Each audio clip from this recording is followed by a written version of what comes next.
अस्सलाम वालेकुम। दुरूद शरीफ पढ़। अच्छा, अभी सबसे पहली बात कि अगर आप ये सारे लेक्चर्स स्कैन्स से रजिस्टर किए बगैर देख रहे हैं तो ये चोरी के हैं, उसमें कोई खैर बरकत नहीं होगी और क़यामत के दिन भी इंशाल्लाह बात करेंगे इस पे। CFAP 1 advanced corporate reporting paper pass मुश्किल वालों में ये शामिल है और CFAP वाले स्टूडेंट्स की खैर रीज़न्स और भी होती हैं पेपर पास ना कर पाने की। पढ़ाई सही नहीं करते। अभी तक तो आर्टिकल्स वाले लोग ही पेपर दे रहे होते थे, वो तो अब रिसेंटली बगैर आर्टिकल्स के भी पेपर्स हैं ना, तो आर्टिकल में स्टूडेंट पढ़ नहीं रहे होते। ये भी एक बड़ी वजह है इसमें फेलियर की। बहरहाल ये एक मुश्किल पेपर है पास करने के लिए। मुश्किल पेपर क्यों है? सिलेबस बहुत ज़्यादा है। सिलेबस तो खैर कॉर्पोरेट लॉ का ज़्यादा है, लेकिन प्रैक्टिस बहुत ज़्यादा चाहिए होती है। ख़ास तौर पे एक टॉपिक है कंसोलिडेशन का, जिसमें से 25 नंबर तो आते ही आते हैं, 50 भी आ जाते हैं कभी कभार। 50 मार्क्स एक टॉपिक में से। उसकी प्रैक्टिस कम होती है। बड़े बड़े सवाल पेपर में देख के घबरा जाते हैं, पेपर पूरा कर नहीं पाते। तो ये कुछ बड़ी वजह है पेपर पास ना कर पाने की। मैं क्या कर सकता हूँ आपके लिए? देखिए, मेरा काम है आपको पढ़ाना, समझाना और क्लास में मैक्सिमम प्रैक्टिस करवाना।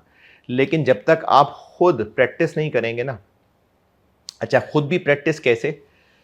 पेपर देना है आपने कंप्यूटर बेस्ड, पेपर लिख के तो देना नहीं है। अब तो कंप्यूटर बेस्ड है। मैं सामने कंप्यूटर बेस्ड के हिसाब से जो लेटेस्ट अटैम्प्ट थी उसका पेपर भी खोलता हूँ, उसकी इंस्ट्रक्शंस भी पढ़ के सामने दिखाता हूँ आपको। उसके बाद फिर इसके हवाले से नसीहतें करता हूँ। तो पेपर वैसे नॉलेज के एतबार से बहुत अच्छा पेपर है, यानी आई कैप के उन पेपर्स में से जो नॉलेज के एतबार से ही इंसान में बहुत वैल्यू ऐड करते हैं। क्योंकि हम लोग चार्टर्ड अकाउंटेंट हैं, अकाउंटेंट तो हमारा तो जो मेन जो ज़मीन है वो तो अकाउंटिंग है। तो अकाउंटिंग स्टैंडर्ड्स का नॉलेज, फिर ख़ास तौर पे कंसोलिडेशन से रिलेटेड नॉलेज, तो नॉलेज के एतबार से ये हमारी क्वालिफिकेशन के अच्छे पेपर्स में से। तो नॉलेज भी लेना होता है और पेपर बहरहाल पास करना होता है। तो पहले मैं आपको ना उस पेपर की इंस्ट्रक्शंस बताता हूँ, फिर गाइड करूँगा कि मैं क्या कर रहा हूँ, किस स्ट्रेटजी के साथ चल रहा हूँ और फिर आपको उसके हिसाब से क्या नसीहतें कर रहा हूँ। ये है जी दिसंबर 25 अटेम्प्ट का CFAP 1 का पेपर।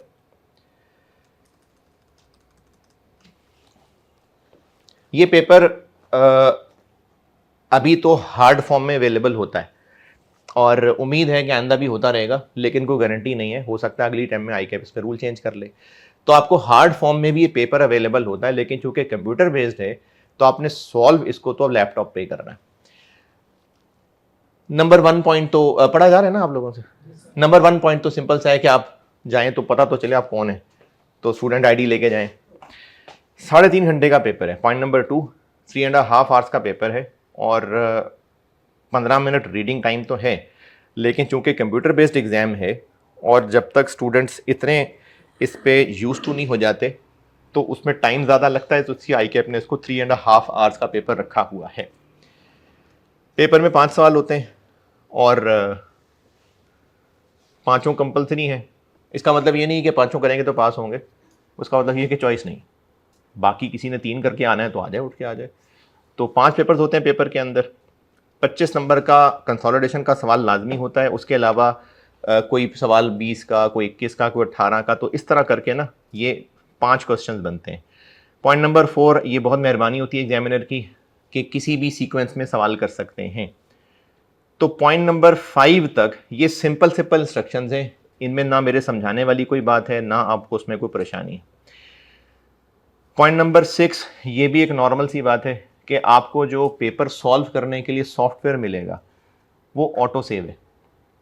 उसमें आप नेक्स्ट करेंगे, बैक करेंगे, तो उसमें वो पेपर आपका जो भी सॉल्व है वो सेव साथ साथ हो रहा होगा।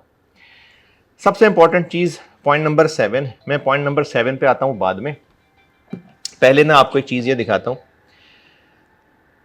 और वो नसीहत जो मैंने अभी पहले कहा था।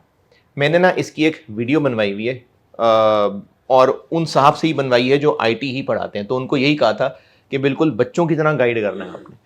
उन्होंने इस वीडियो में इतना बच्चों की तरह गाइड किया हुआ है कि यहाँ तक भी उन्होंने बताया हुआ है कि पासवर्ड जो है वो आप खुद टाइप करें, कॉपी करेंगे तो स्पेस कॉपी हो जाएगी, पासवर्ड नहीं लगेगा। तो उन्होंने बिल्कुल, इनफैक्ट वो पीआरसी को पढ़ाते थे, मैंने उनसे कहा था वीडियो बनाने को।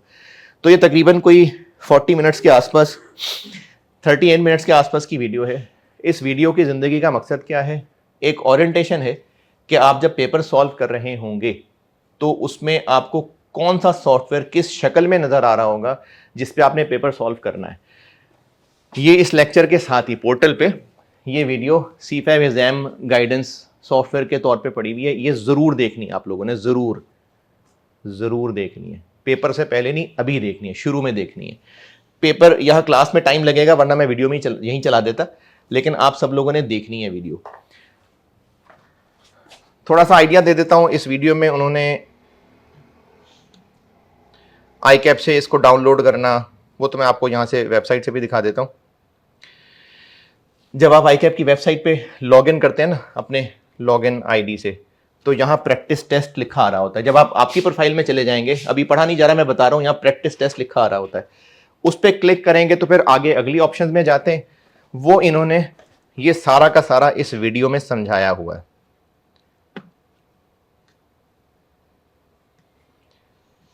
ये सारी इन्होंने इस पर डिटेल गाइडेंस दी हुई है। अच्छा, मैंने इसमें आपको जो बात बतानी है वो ये कि बेटे जब आप पेपर में कंप्यूटर बेस्ड सॉल्व कर रहे होंगे ना, तो आपको स्क्रीन मिलेगी ऐसे ऐसे। वैसे तो पेपर हार्ड फॉर्म में अवेलेबल होगा, लेकिन सॉफ्टवेयर के अंदर ये एक विंडो पेपर भी नजर आ रहा है। जिसने अगर इसी पे ही पेपर देखना है तो उसकी मर्जी है। ये पेपर नजर आ रहा है। ये बातें वीडियो में मौजूद हैं, लेकिन इतनी इंपॉर्टेंट है कि मैं आपको थोड़ी सी दोबारा बता रहा हूं। ये जो पोर्शन है ना, ये जो आरटीएफ पोर्शन है, ये आपका सोल्यूशन, ये आपकी आंसर शीट है।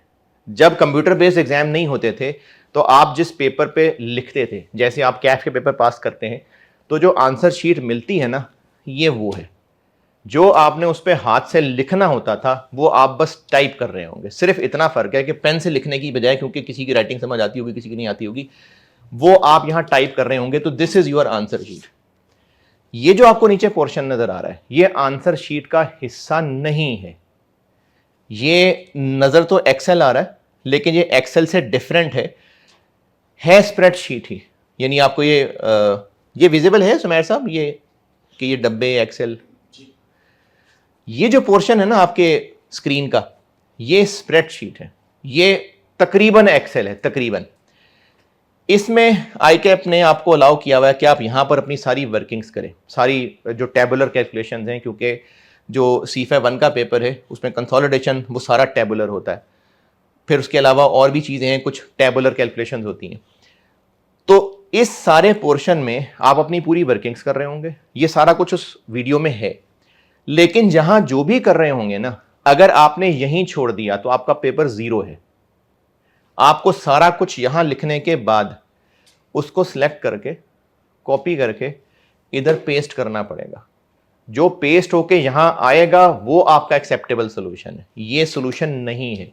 चाहे आपने पूरा पेपर इस पे सॉल्व कर दिया है, इस पे अगर कुछ भी नहीं लिखा तो 0 नंबर है। तो जो आप यहां वर्किंग कर रहे होंगे वो वर्किंग्स आपने कॉपी करके यहां पेस्ट करनी है। अच्छा, यहां पर वो ना एज अ पिक्चर, नहीं पिक्चर तो नहीं, खैर बहरहाल वैल्यूज पेस्ट हो जाएंगी। वो फिर फार्मूले नहीं रहेंगे, वो वैल्यूज होंगी। तो फिर आप यहां पर जो भी वर्किंग कर रहे होंगे, कॉलम्स की विड्थ अभी एडजस्ट कर लेना। वरना होता यह है कि आपने जब यहां पर एक फिगर लिखी, एक्सेल यूज किया होगा सबने, अब अगर विड्थ एडजस्ट नहीं कर रहे तो फिगर इसके अंदर कहीं आधी अधूरी छुप गई हुई है। आप उसकी विड्थ खोलेंगे तो वो नजर आएगी। अगर आपने इसी आधी अधूरी विड्थ के साथ ऊपर कॉपी पेस्ट कर दिया तो वो ऊपर आधा अधूरा ही रहना है। तो इसलिए आपने यहां पर जो भी वर्किंग करनी है, अच्छी साफ सुथरी प्रॉपर हेडिंग्स देके, और वो तो खैर मैं साथ साथ भी बता रहा हुआ करूंगा, लेकिन ये भी सब वही चीज है जो आपका पेपर होता था। जो आप कुछ लिखते थे ना पेन से, वो सारा कुछ आपने टाइप करना। जो ब्रैकेट में वर्किंग 1 या ब्रैकेट में यूनिट्स इनटू सेल पर आई, वो सारा यहां टाइप करके दिखाना है। जो आप सारा यहां टेबुलर वर्किंग में कर लेंगे। हाँ, चूंकि स्प्रेडशीट है, फार्मूले लग सकते हैं, आप इन सबको रेंज दें, सम ऐड हो जाएगा, मल्टीप्लाई डिवाइड सब कुछ हो जाएगा। तो जो जो काम आप कैलकुलेटर के ऊपर करते रहे वो फंक्शंस यहां अवेलेबल हैं। यहां पूरा सवाल सॉल्व किया, उसको कॉपी करके इधर पेस्ट किया, तो आपका सॉल्यूशन एक्सेप्ट हो रहा है। अब मेरी नसीहत यह है कि आपको लगता है स्टूडेंट को एक्सेल ही है ना, मुझे आता है, टाइप ही तो करना है, तो बड़ा वर्ड में टाइपिंग कर ली है, मुझे सब आता है, और वो पूरा सेशन पढ़ाई अगर कर ले तो वो भी सब जबानी लेक्चर देख लेता है। चूंकि सारा कैफ का बचपन रजिस्टर पे लिख लिख के सॉल्व किया होता है, तो वो सी फैप की प्रैक्टिस भी रजिस्टर पे लिख लिख के सॉल्व करता है। पेपर में जब तक आपकी इस पे प्रैक्टिस नहीं है ना, आपसे 3.5 घंटों में ये मैनेज नहीं होना। तो मेरी बड़ी शदीद नसीहत, बहुत मुदबाना गुजारिश ये है कि आपने एग्ज़ाम्स की तैयारी रजिस्टर पर नहीं करनी है। आप एग्ज़ाम्स की तैयारी एग्ज़ाम सॉफ्टवेयर पर ही करेंगे, और उसी लैपटॉप पे करिएगा जो पेपर में लेके जाना है, ताकि आप उसी से ही यूज टू हो। तो आपने सारी तैयारी सॉफ्टवेयर पे करनी है। अच्छा ठीक है, इसकी गुंजाइश बहरहाल है कि आप प्रैक्टिस करते हुए MS वर्ड और MS एक्सेल यूज कर रहे हो, कि आप प्रैक्टिस कर रहे हैं, लेकिन फिर भी काफी मुनासिब हद तक आपने प्रैक्टिस एग्जाम सॉफ्टवेयर पे भी किया करनी, और ये आपने करनी, मैं नहीं कर सकता। मैं आपको बोर्ड पे ये तो आज स्लाइड दिखा रहा हूं ना, वरना तो मैं आपको बोर्ड पे लिख के सवाल सॉल्व किया करूंगा, क्योंकि मैंने आपको सिखाना है। मुझे आता है कंप्यूटर इस्तेमाल करना, मैंने नहीं कंप्यूटर इस्तेमाल करना, वो आपने करना है। मैंने सवाल बोर्ड पे सॉल्व करने हैं, और उसकी एक वजह यह भी होती है कि अगर मैं एक्सेल पे सॉल्व करना शुरू कर दूंगा और यहां आपको स्क्रीन दिखा रहा हूँ, तो फिर आप लोग नहीं कर रहे होंगे। मैं बोर्ड पे करूंगा तो सामने बैठे से पूछ पूछ के कर रहा हूँ, और जो रिकॉर्डिंग देख रहे होंगे वो भी फिर खुद से सोल्यूशन कर रहे होंगे। तो मैं सवाल बोर्ड पे किया करूंगा, लेकिन जब एक चैप्टर खत्म हो जाएगा जैसे मैं बार बार कंसोलिडेशन का जिक्र कर रहा हूं, तो फिर से कंसोलिडेशन की मिसाल लेता हूं। जब मैं कंसोलिडेशन खत्म कर दूंगा तो मैंने आपको पढ़ाते हुए सवाल सारे बोर्ड पे सॉल्व किए होंगे, मैंने इस पे नहीं किए होंगे। आप प्रैक्टिस इसी की कर रहे होंगे, लेकिन मैं बोर्ड पे कर रहा हूँ। लेकिन जब एक टॉपिक खत्म हो जाएगा तो उसका एक, जैसी ये वीडियो बनाई हुई है ना, इसी तरह की एक वीडियो आपको प्रोवाइड कर दूंगा, जिसमें कंसोलिडेशन का एक सवाल एग्जाम में कैसे सॉल्व कर रहे होंगे, वो सारा फॉर्मेट के यहां लिखें फिर यहां लिखें, वो सारा सॉल्व किया हुआ, वो जरूर हर टॉपिक की एक वीडियो पहुंच जाया करेगी आप तक। लेकिन वैसे क्लास के अंदर मैंने बोर्ड पे पढ़ा है।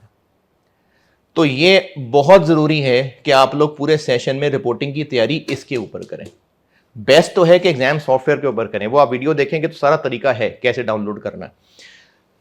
और जिन्होंने कुछ साल 1.5 साल पहले डाउनलोड किया हुआ था, तो वो बेहतर है कि दोबारा करें, क्योंकि जो भी ICAP ने जब ये एजुकेशन स्कीम 2025 लॉन्च की थी, फिर जो ये सारा प्रैक्टिस टेस्ट अपलोड किया ना, वो वाला डाउनलोड करना।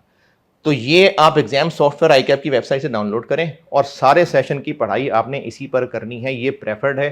रजिस्टर पे करेंगे। अभी पिछले दिनों मुझे एक बच्चा मैसेज करके पूछ रहा था, एग्जाम में 2 महीने रह गए, तैयारी मेरी पूरी है, लेकिन मैंने सारा कुछ रजिस्टर पे किया है, सॉफ्टवेयर पे मैंने कुछ भी नहीं किया, तो पेपर दूं कि ना दूं। तो अब सारी तैयारी हो चुकी, और पेपर के एंड के पास पहुंच के फैसला कर रहे हैं कि पेपर देना है कि नहीं देना। तो आप अगर रजिस्टर पे प्रैक्टिस चलाएंगे तो आप भी इसी मसले में फंसे होंगे। तो आपने इस पे प्रैक्टिस करनी है। अब इसका ना पॉइंट 7 देखिए।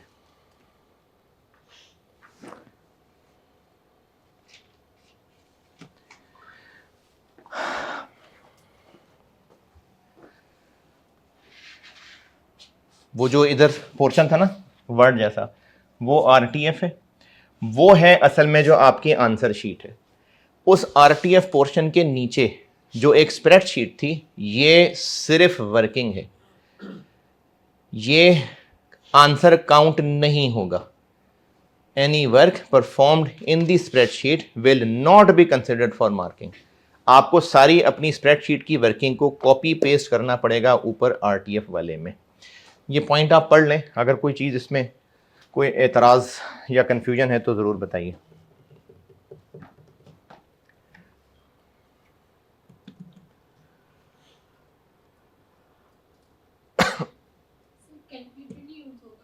कैलकुलेटर यूज़ करना है तो करें, मना नहीं है, लेकिन वो सिर्फ कुछ कैलकुलेशंस में हेल्प के लिए इस्तेमाल करना है तो कर लें। ये इन्होंने आगे इस बात को लिखा भी हुआ है कहीं, ये पॉइंट नंबर 12। कैलकुलेटर यूज़ करना है तो कर लें, लेकिन सोल्यूशन में उसका फ़ायदा नहीं है ना। आपने कैलकुलेटर पर कैलकुलेट, देखें कुछ कैलकुलेशंस हैं जो आपको लग रहा है कि छोटी छोटी कैलकुलेशंस हैं और आपको लगता है कि मैं यहां पर लिखूं फिर कैलकुलेशंस के बाद कॉपी पेस्ट करूं, और आप डायरेक्टली यहां लिखना चाहते हैं तो फिर कैलकुलेटर इस्तेमाल कर लें।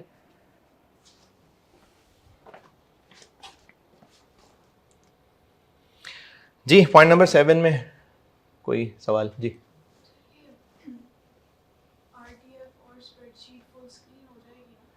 हो जाती है, मैंने देखा नहीं है, लेकिन यहां से तो एडजस्ट हो ही जाएगा ना। ये छुप सकता है, इसको आप ड्रैग करके नीचे कर लें। मैंने ट्राई करके देखा नहीं है, हो सकता है वो वीडियो में ऐसी कोई बात बताई हो, मुझे अभी फिलहाल याद नहीं है। फुल स्क्रीन हो सकता है हो जाए, और अगर आप इसको ड्रैग करके नीचे हो जाता है तो बिल्कुल छुप जाएगा, पीछे RTF रह जाएगा। ये पेपर छुपाना है तो छुपा ले, देखें ना इस तरफ हो रहा है ना, इसको उधर ले जाए, ये पूरी स्क्रीन बन सकती है। लेकिन मैंने तजुर्बा करके देखा नहीं हुआ, इसीलिए है ना कि आप सॉफ्टवेयर डाउनलोड करें और करें तजुर्बे इसके ऊपर, स्प्रेडशीट को पूरा एक्सप्लोर करें कि इसमें क्या क्या हो सकता है।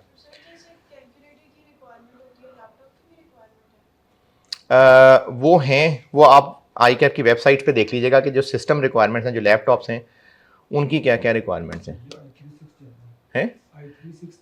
वो उस पर पढ़ लीजिएगा, क्योंकि ICAP ने तो लैपटॉप प्रोवाइड नहीं करना ना, वो तो सबने अपने अपने लेके जाने, लेकिन उसकी सिस्टम रिक्वायरमेंट ICAP की वेबसाइट पे है, आप वो ज़रूर पढ़ लीजिएगा।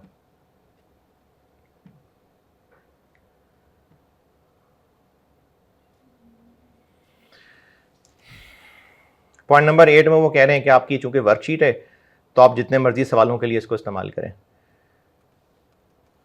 फिर आपके लैपटॉप में MS ऑफिस भी होगा, वो भी अलाउड है, आप करना चाहें तो कर सकते हैं।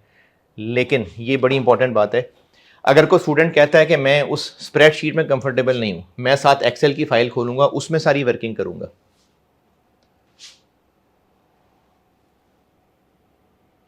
एक्सेल में की हुई वर्किंग आप RTF में पेस्ट नहीं कर सकते, तो इसलिए आपको वर्किंग सारी उस स्प्रेडशीट में ही करनी पड़ेगी। पॉइंट नंबर 10 भी नॉर्मल सा है। पॉइंट नंबर 11 ये रिपोर्टिंग के लिए एप्लीकेबल नहीं है, क्योंकि आपको ओपन बुक पॉलिसी तो रिपोर्टिंग पे नहीं है एप्लीकेबल है। वो मेरा ख्याल है लॉ पे है, मुझे याद नहीं है, लॉ पे है, किसी दौर में वो BFD पे होता था, लेकिन वो भी उन्होंने बंद कर दिया था, तो मेरे सब्जेक्ट्स में नहीं है, मुझे इतना पता है। लॉ में शायद है, कंफर्म नहीं है, वो भी ICAP की वेबसाइट पे है कि ओपन बुक पॉलिसी में कौन कौन सी बुक्स शामिल हैं। ले जी, ये उन्होंने ये दिसंबर 25 मैंने रिपोर्टिंग खोला हुआ है आपके सामने, और मैं आपको इसमें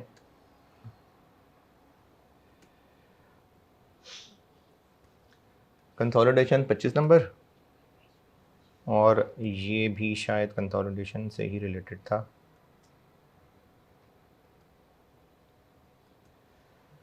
सत्रह नंबर, तो ये कंसोलिडेशन से रिलेटेड, आल्दो के इसमें दूसरे स्टैंडर्ड्स भी हैं, लेकिन किसी हद तक ये कंसोलिडेशन के टॉपिक पे ही है। तो 25 और 17 कितने हो गए? 42। तो पेपर में 5 सवाल होते हैं, कंसोलिडेशन का लाजमी होता है, 25 नंबर होते ही होते हैं, और कुछ पेपर में ये 50 नंबर तक भी जाता रहा है। ये जो CFAB के एग्जाम्स होते हैं ना, इसमें मेरे नज़र से कभी कोई पासिंग रेशियोज गुजरी नहीं, जैसे कैफ की आ जाती होती हैं, तो CFAB की कभी उस तरह से पब्लिश नहीं है, लेकिन थोड़ी होती है, इसमें फेलियर्स बहुत ज़्यादा होते हैं। लेकिन ये मैं आपको डरा नहीं रहा, सिर्फ ये बता रहा हूँ कि पढ़ लें ढंग से, अगर अच्छे से पढ़ लेंगे। कई बच्चे हैं जो मिलते हैं कि फर्स्ट अटैम्प्ट में रिपोर्टिंग पास किया था, बहुत सारे, तो फर्स्ट अटैम्प्ट में पास करने वाले बहुत सारे मिले हैं मुझे, लेकिन जो मुश्किलें हैं मैं आपको वो बता रहा हूँ। देखिए, एक होता है सब्जेक्ट का मुश्किल होना, और बहुत प्रैक्टिस के बावजूद मुश्किल पेपर का आ जाना, फिर पेपर पास नहीं हो रहा, चलो फिर भी एक्सेप्टेबल है। लेकिन इस तरह की हरकतें कि कभी प्रैक्टिस ही सॉफ्टवेयर पे नहीं की थी और इसलिए फेल हो गए कि प्रैक्टिस नहीं की हुई, ये तो शर्म की बात है। तो इसलिए आप अपनी कम से कम रिसोर्सेज की तैयारी तो पूरी रखें ना। बाकी अगर पेपर मुश्किल है तो ठीक है, फिर है मुश्किल, फिर क्या करें। अच्छा जी, ये तो हो गया पेपर और किस तरह का पेपर सॉल्व कैसे करना है। अब मैं करूंगा क्या, जब मैंने आपको सारा पढ़ाना है तो मैं तो देखें बोर्ड पे ही सवाल सॉल्व कर रहा हुआ करूंगा, लेकिन कुछ चीज़ों से रिलेटेड आलो के रिपोर्टिंग में इतना ज़्यादा नहीं है, फाइनेंस में ज़्यादा था, फिर भी कुछ चीज़ों से रिलेटेड मैं आपको ना, देखो कर तो मैं बोर्ड पे लिख के सॉल्व रहा हूँगा, लेकिन कहीं पर मैं आपको कोई शॉर्टकट्स, स्प्रेडशीट, आप तो सामने लैपटॉप, अच्छा आप जो सामने बैठे ना, कोशिश करें कि लैपटॉप लेके बैठे, क्योंकि जो आप यहाँ लेक्चर नोट कर रहे होंगे, करना है नोट, वो लैपटॉप पे करें, क्योंकि उसके अलावा कब पढ़ेंगे? जो पढ़ेंगे आपने अभी पढ़ना है, उसके अलावा नहीं पढ़ा जाना। तो क्लास में भी बेहतर है कि लैपटॉप लेके बैठा करें। तो मैं आपको ना साथ साथ कुछ शॉर्टकट्स वो भी ज़बानी बता रहा हूँ, तो आप सामने लैपटॉप लेके बैठे होंगे तो आप वो भी यूज़ कर सकते हैं, क्योंकि मैं तो पेपर जो सवाल सॉल्व कर रहा हूँ मैं तो बोर्ड पे कर रहा हूँ। तो अगर कोई और शॉर्टकट मैं उस वक्त बता सका तो आपको वो साथ साथ ज़बानी बता दिया करूँगा। ये हो गया जी पेपर और उसकी इंस्ट्रक्शंस। और फिर कह रहा हूँ, और कुछ क्लासेस तक बार बार कहता रहूँगा कि आप ये ओरिएंटेशन वीडियो ज़रूर लेना। हाँ ये देखो ना, ये चेंज हो गया, पेपर छुप गया, स्प्रेडशीट का साइज़ बढ़ गया, इसी को आप नीचे भी ड्रैग कर सकते हैं तो आरटीएफ का साइज़ बढ़ जाएगा। ये वीडियो बेटे ज़रूर लेना, ज़रूर।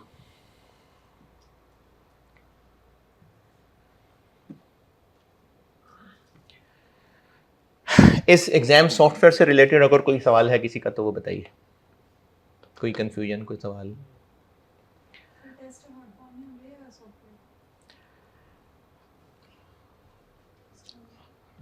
टेस्ट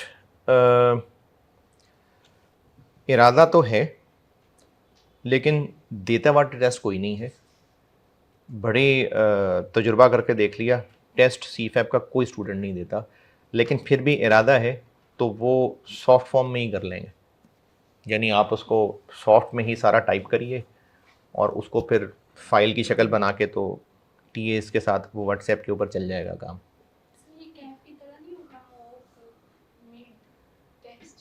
वेलकम, लेकिन बच्चे नहीं आते, आप खुद अंदाज़ा कर लें।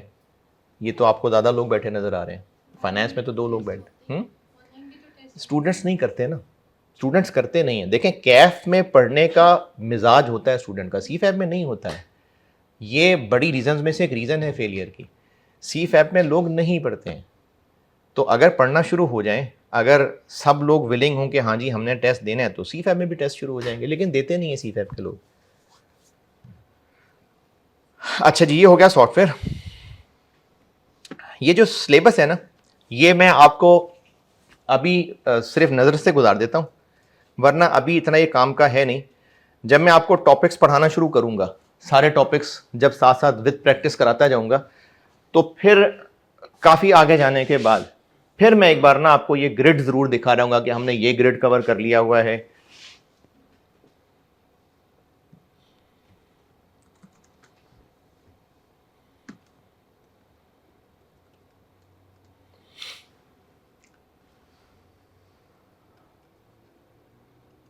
तो ये सारे टॉपिक्स मैं आपको जब सारे पढ़ा लूँगा तो उसके बाद, या मेजर पोर्शन करा चुका हूँगा, तो उसके बाद मैं आपको ज़रूर ये सिलेबस की शक्ल दिखा दूंगा कि अब हमारा सिर्फ ये पोर्शन रह गया, मैं इस पर बात करने लगा हूँ।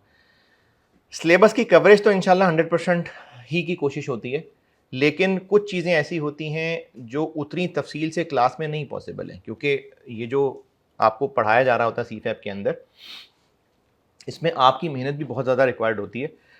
तो कुछ चीज़ें होती हैं, जैसे ये सामने सिलेबस के अंदर एक टॉपिक आ रहा है, नज़र आपको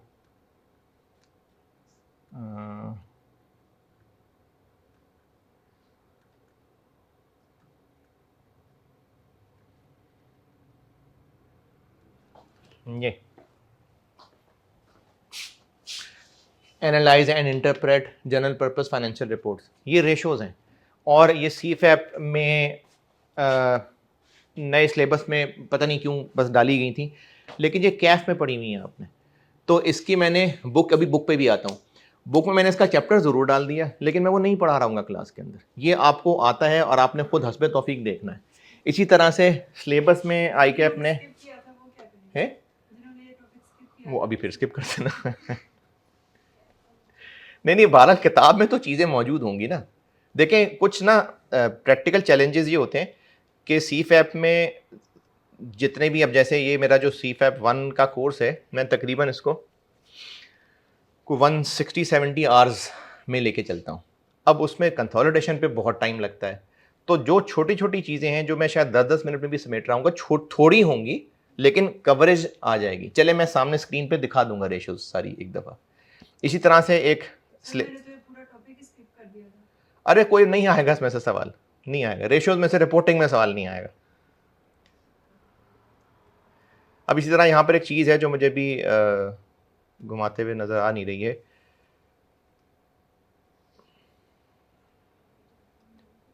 फोर्थ फिफ्थ स्केड्यूल है, ये भी कैफ में होता था, आई कैप ने इसको सिलेबस में फिर शामिल कर दिया। ये number 12 fourth and fifth schedules, ये भी सिलेबस में इसलिए शामिल किया था, ये भी कहीं कमेटी की डिस्कशन थी, उन्होंने कहा ये भी होना चाहिए, चलो ये भी डाल दिया। अब ये कैफ लेवल की चीज़ है, इस पे हम कोई तफसीली बात नहीं कर रहे होंगे। इसके अलावा हम इसी तरह से ये सामने एक आ रहा है IFRS 7, ये फाइनेंशियल इंस्ट्रूमेंट्स का ना सिर्फ डिस्क्लोजर्स हैं, ये CFAB में नहीं पढ़ाए जाते, ना ये पेपर में आते हैं। अब सिलेबस का हिस्सा है लेकिन ये डिस्क्लोजर्स ना टेस्ट होते हैं, ना कहीं CFAB की मार्केट में पढ़ाए जाते हैं। तो इस तरह की चीज़ें सिलेबस का हिस्सा ज़रूर हैं, लेकिन जो छोटी मोटी चीज़ें नहीं हो रही होंगी, बाकी सारा कुछ तफसील से बिल्कुल बच्चों की तरह हो रहा होगा। अब मैं पढ़ा तो आपको ऐसे ही रहा होगा जैसे मैंने ज़ीरो से कैफ के स्टूडेंट्स को पढ़ाना है, लेकिन एक फ़र्क ये पड़ेगा, ख़ास तौर पे जो बच्चे अभी कुछ अर्सा पहले मुझसे कैफ पढ़ रहे थे या किसी भी टीचर से कैफ पढ़ रहे थे, क्वांटिटी बढ़ जाएगी।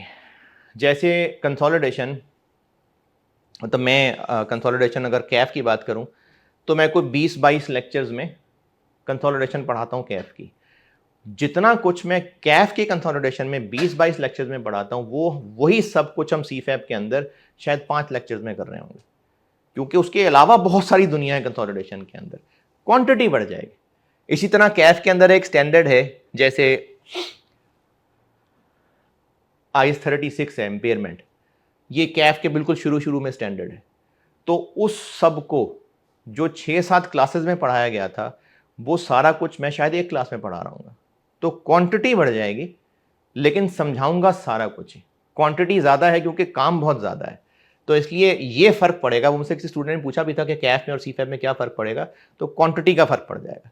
लेकिन अब आप चूँकि वैसे भी बड़े हो गए और आप जहनी तौर पे भी समझें कि आप बड़े हो गए, तो अब आप एक्सेप्ट करना शुरू हो जाएंगे ज़्यादा क्वांटिटी। लेकिन पढ़ाऊंगा सारा, मतलब सारे से मुराद है सारा ज़ीरो से तफसील से ही पढ़ा रहा हूँ।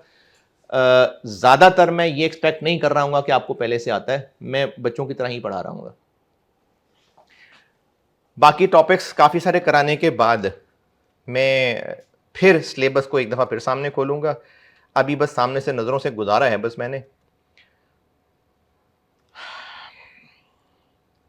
अब आते हैं जी स्टडी मटेरियल पे। ये मैंने बुक लिखी हुई है अपनी, और बहुत मेहनत से लिखी हुई है, और सच्ची बड़ी मेहनत लगाई हुई है। आप अपने कभी सीनियर से पूछ के देखना तो वो एडमिट करेंगे मैंने बड़ी मेहनत से किताब लिखी हुई है। किया मैंने क्या हुआ है कि स्टैंडर्ड्स हैं जो आपके सिलेबस में, उनको पूरा अच्छी तरह पढ़ के, अच्छी तरह खंगाल के, उसको नोट्स की शक्ल में आपके लिए समेट के, जैसे एक स्टैंडर्ड है फाइनेंशियल इंस्ट्रूमेंट, बहुत औखा स्टैंडर्ड है। एक टॉपिक की बात को 3 जगह फैल के लिखी होगी, एक जगह लिखा होगा, कहा होगा बाकी हिस्सा फलानी जगह पर, फिर फलानी जगह जाएगा बाकी हिस्सा फलानी जगह पर। उन सारी चीज़ों को समेट के कहीं टेबुलर फॉर्मेट में लाना, कहीं समराइज फॉर्मेट में लाना, वो मैंने सारी मेहनत करके बुक में डाल दी। तो हर चैप्टर में ना नॉर्मली मैंने 3 टुकड़े किए हैं। सुमेर साहब ये पढ़ा जा रहा है? हर चैप्टर में मैंने अपनी बुक का टेबल ऑफ कंटेंट्स खोला हुआ, हर चैप्टर के मैंने तकरीबन 3 हिस्से किए हैं। जो मैंने स्टैंडर्ड्स पढ़ के, जो एक स्टूडेंट के लिए, देखें या तो मैं सारा स्टैंडर्ड छाप देता है ना, वो तो नहीं पॉसिबल है, और जितने स्टैंडर्ड्स लिखे गए होते हैं वो सारे के सारे एग्जामिनेबल चीज़ थोड़ी होती है, वो सारे के सारे स्टूडेंट के टेस्ट होने वाले थोड़ी होते हैं। तो स्टैंडर्ड्स में से जितना कुछ एक स्टूडेंट को टेस्ट हो सकता है, वो सारा कहीं टेबुलर फॉर्मेट की शक्ल में, कहीं समराइज पॉइंट्स की शक्ल में, उसको मैंने चैप्टर टेक्स्ट कह के वो सारे नोट्स मैंने इसमें लिख दिए। फिर इनकी प्रैक्टिस के लिए मैंने 2 टुकड़े किए हुए। कुछ होती हैं स्टैंडर्ड्स के अंदर अपनी एग्जाम्पल्स, यानी जो IFRS वालों की अपनी एग्जाम्पल्स हैं, उनको मैंने सवालों की शक्ल दी, क्योंकि उन्होंने तो एग्जाम्पल बनाई होती, मैंने उसको सवाल की शक्ल दी। फिर कुछ जो मुझे अच्छे लगे थे कैफ के क्वेश्चंस, फिर कोई ज़्यादा नहीं, कुछ ACCA के क्वेश्चंस, कोई किसी किताब के क्वेश्चंस। तो कैफ के कोई एक आधा खुद बनाया हुआ भी हो सकता है, और आईएएस की अपनी एग्जाम्पल्स, उनको मैंने प्रैक्टिस सेट कहा हुआ है। मैं आपको जब टॉपिक पढ़ा रहा हुआ करूंगा तो रेलेवेंट टॉपिक पढ़ाया, उस पर अगर कोई सवाल था वो मैंने यहां से सॉल्व करवा दिया। जब टॉपिक और उसकी प्रैक्टिस, और प्रैक्टिस में इस वक्त आई कैप को नहीं कह रहा, आईएएस के जो अंदर एग्जाम्पल्स मौजूद हैं वो, कुछ कैफ के सवाल, कुछ मेरे खुद बनाए हुए सवाल, ये मैं इस्तेमाल कर रहा हूँ इनको सिखाने के लिए। जब ये टॉपिक या टॉपिक के अंदर सब टॉपिक्स पूरे कर लिए तो उनकी आई कैप की प्रैक्टिस भी तो करनी है, वो मैंने यहां लिखा हुआ। तो हर चैप्टर में ये जो बुक आप अभी देख रहे होंगे ये दिसंबर 25 तक की अपडेटेड है। तो दिसंबर 25 तक के हर चैप्टर के रेलिवेंट 5 पेपर्स के सवाल डाल दिए इसमें। तो हर चैप्टर के मैंने 3 हिस्से किए हैं। और जिन्होंने मुझसे कैफ में पढ़ा था, कैफ में रिपोर्टिंग पढ़ाने का मेरा तरीका यह था कि मैं डिक्टेट करवाता था, नोट्स लिखवाता था। सी फैब में टाइम नहीं है, तो वो जो सारी मेहनत मैंने लिखवानी थी ना, वो मैंने इसमें लिखी हुई है। किया ये करूँगा कि आपको मैं, अच्छा बुक अवेलेबल है, वो आपसे ग्रुप में शेयर भी हो गया हुआ था शॉप का, वो आपने ख़रीदनी है। और बेहतर है कि आप जब क्लास में बैठें तो बुक आपके पास हो, बुक सामने रखी होगी आपने। मैं आपको लाजमी, बुक लाजमी चाहिए, रोज़ चाहिए, तो बुक आपके पास हो। मैं जब आपको चैप्टर पढ़ा रहा हुआ करूँगा तो मैंने एक चीज़ समझाई और फिर आपको कहा कि फ़लाने पेज पे फ़लाना पैराग्राफ पढ़ लें, इस तरह से चलेंगे। यानी मैं नोट्स लिखवाने की बजाय सारा कुछ जो मैंने लिखवाना था वो मैंने बड़ी मेहनत करके, और वाकई बड़ी मेहनत की है। इतनी मेहनत की हुई है कि एक चैप्टर पढ़ते हुए ना, नोट्स उसके बनाते हुए मैं इतना इन्वॉल्व था कि मैं फेंट भी हो चुका हूं। इतनी मेहनत की है मैंने इस किताब के ऊपर। तो वो सारा कुछ मैं आपको ज़बानी समझा के फिर कहा करूंगा कि फलाने पेज पे फलाना पैराग्राफ पढ़ लें। वो पढ़ते पढ़ते आगे चलेंगे। तो इस तरह से मैंने आपको टेक्स्ट पढ़ाना है, साथ साथ प्रैक्टिस चलेगी। और ये जो रिकॉर्डिंग्स देख रहे हैं, आपको हर चैप्टर के हेडिंग के अंदर जो लेक्चर्स नज़र आ रहे होंगे वो 2 तरह की नंबरिंग चल रही होगी। एक चल रही होगी, मैंने टॉपिक का नाम लिखा होगा और लेक्चर 1, लेक्चर 2, लेक्चर 3, लेक्चर 4। और फिर जब आई कैप की एग्जाम प्रैक्टिस करा रहा हूँ तो लेक्चर 1 की बजाय वो एग्जाम प्रैक्टिस 1, एग्जाम प्रैक्टिस 2। तो ये 2 तरह के ना आपको लेक्चर्स पोर्टल पे नजर आ रहे होंगे, और आप लोगों को भी वो पोर्टल की एक्सेस होगी। लेकिन आना फिजिकल क्लास में, मुझे चाहिए आप लोग क्लास में। ये मेरी किताब का इंट्रोडक्शन है। जो लोग सामने बैठे हुए हैं उनके पास किताब रोज़ाना हो, लाजमी हो। वो आप ग्रुप में देख लीजिएगा, शेयर किया हुआ था उसका तरीका। अच्छा, जो लोग मेरे पुराने पैक के स्टूडेंट्स थे या उनके पास मेरी पैक की पुरानी बुक थी, पुरानी बुक से मेरी मुराद है 5th एडिशन गालिबन, तो क्या वो वही यूज़ कर सकते हैं? देखें, वो दिसंबर 24 तक के सवाल थे और उसमें 4th 5th स्केड्यूल नहीं था। उसमें एथिक्स एग्जामिनर को बड़े पसंद है, अक्सर टेस्ट करता है। उसमें एथिक्स 2019 वाले थे, इसमें मैंने 2024 वाले डाले हुए हैं। वो ख़ास चेंज नहीं है। और उस पर रेशोज़ नहीं डाली हुई थी, इसमें रेशोज़ डाल दी हुई हैं। और दिसंबर 25 तक पेपर अपडेट कर दिए हुए हैं, और उसके अलावा कोई चेंज नहीं है। तो अगर कोई 5th एडिशन की बुक रख के सामने बैठ के चलना चाहे, वेलकम, वो चल सकता है। बस उसमें दो अटैम्प्ट्स नहीं है, और ये जो मैंने 2 टॉपिक्स के नाम लिए हैं वो उसमें नहीं है। नई बुक जो कि 6th एडिशन है, ये मैंने आपसे ग्रुप में शेयर किया हुआ है। तो जो सामने बैठे हुए लोग हैं वो लाजमी बुक लेके बैठा करें। बुक के हवाले से किसी का कोई सवाल है? हाँ जी। रजिस्टर पे करना चाहें आपकी मर्जी है, मेरा मशवरा लैपटॉप का है कि आप लैपटॉप लेके आया करें और उस पर लेक्चर नोट किया करें सारे।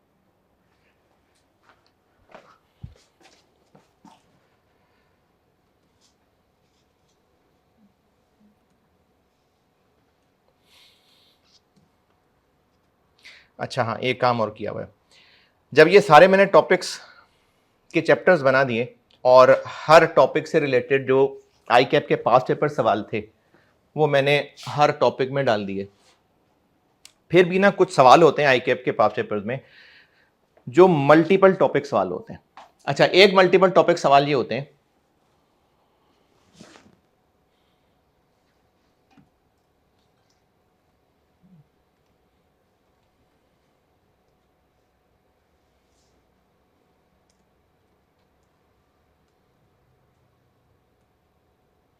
इस अटैम्प्ट में है नहीं, लेकिन चले मैं आपको सवाल की शक्ल से बता देता हूँ। कुछ इश्यूज बताए होते हैं और वो टेबल की शक्ल में या पैराग्राफ की शक्ल में कुछ भी हो सकते हैं। अब जैसे आप नंबर 1, 2, 3, तो एक 15-20 नंबर का सवाल ये होता है जिसमें मल्टीपल इश्यूज होते हैं जो कि डिफरेंट स्टैंडर्ड्स के होते हैं, तो उसको मैं मल्टीपल टॉपिक सवाल कह रहा हूँ। उसमें मुख्तलिफ स्टैंडर्ड्स टेस्ट हो रहे होते हैं, इसमें भी ऐसा ही है, मुख्तलिफ स्टैंडर्ड्स टेस्ट हुए हैं, लेकिन उनकी रिक्वायरमेंट होती है डिस्कस अबव मैटर्स। तो मैंने बुक में क्या किया कि इस सवाल को तोड़ दिया। अगर ये सवाल में 3 IAS टेस्ट हुए हुए थे तो मैंने हर टुकड़ा उसके रेलिवेंट चैप्टर में डाल दिया। लेकिन कुछ सवाल ऐसे होते हैं जो मल्टीपल टॉपिक जरूर हैं,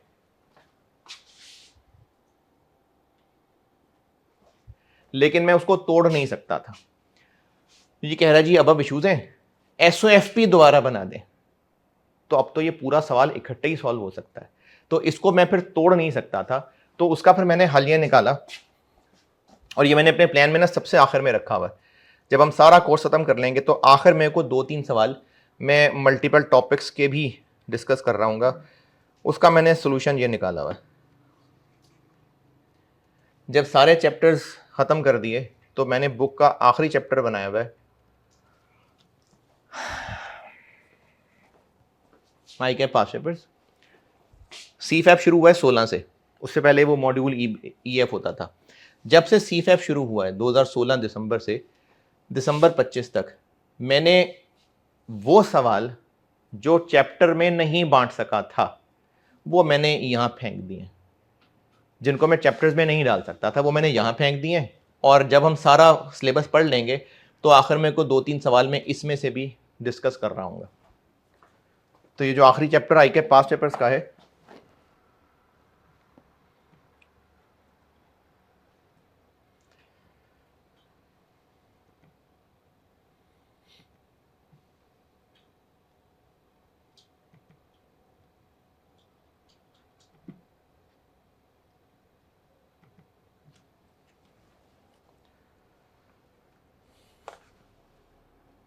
विंटर 16, ये मैंने सारे रेलेवेंट चैप्टर्स में डाला हुआ है, बता भी दिया कहाँ कहाँ किस किस चैप्टर में डाला हुआ है।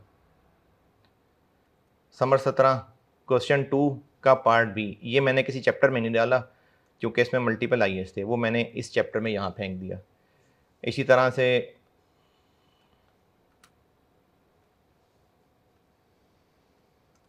तो जो सवाल मैं चैप्टर्स में नहीं डाल सका, अच्छा एक वो थे जो मैं डाल ही नहीं सका, और दूसरा वो थे जिनका उस तरह से चैप्टर बनाया नहीं था, तो वो भी मैंने वहाँ डालने की बजाय ये यहाँ फेंके हुए। तो वो जब हम सारा सिलेबस ख़त्म कर लेंगे ना, तो इस आखिरी चैप्टर में से भी मैं आपको को 2-3 सवाल सामने ले आऊँगा। ये हो गया जी मेरी तरफ से इंट्रोडक्शन कि CFAP 1 में हम करने क्या जा रहे हैं, मैं क्या करूँगा, और आपसे मैं क्या क्या रिक्वायर कर रहा हूँ, और एग्ज़ाम के हवाले से मेरी आपको क्या नसीहतें हैं।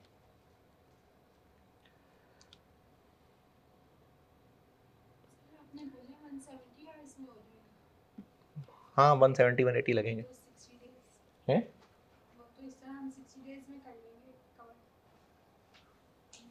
60 डेज में कर लेंगे कैसे? हाँ तो क्लास 3 दिन है ना।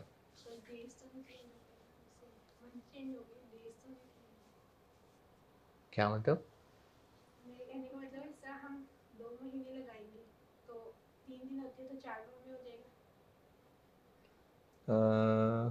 हाँ तो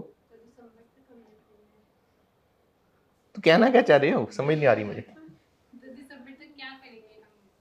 इन्हीं लेक्चर्स को दोबारा देखते रहना, बार बार वाइज करते रहना। नहीं CFAP 1 मैंने एडमिशन टीम को बताया था, वो आपको एडमिशन के टाइम पे बताएं। CFAP 1 में मैंने एक ब्रेक लेनी है बीच में, मैंने जुलाई एंड तक करा के, कोशिश मेरी पूरी है कि कंसोलिडेशन पूरी कर दूं और भी फाइनेंस इंस्ट्रूमेंट्स वगैरह पूरे कर दूं, कोशिश है पूरी। फिर मैंने वो तबलीग पे 40 डेज़ के लिए ब्रेक लेनी है, फिर मैं सितंबर में आके रिज्यूम करूँगा, तो अक्टूबर में ख़त्म कर दूँगा कोर्स। और आपको ये दिसंबर तक एक्सेस अवेलेबल है, अगर आपके पेपर उसके बाद भी हैं तो दिसंबर तक तो पूरा अवेलेबल है। और जी इस बुक से या मेरी पढ़ाने के तरीके से या कोई और कोई सवाल?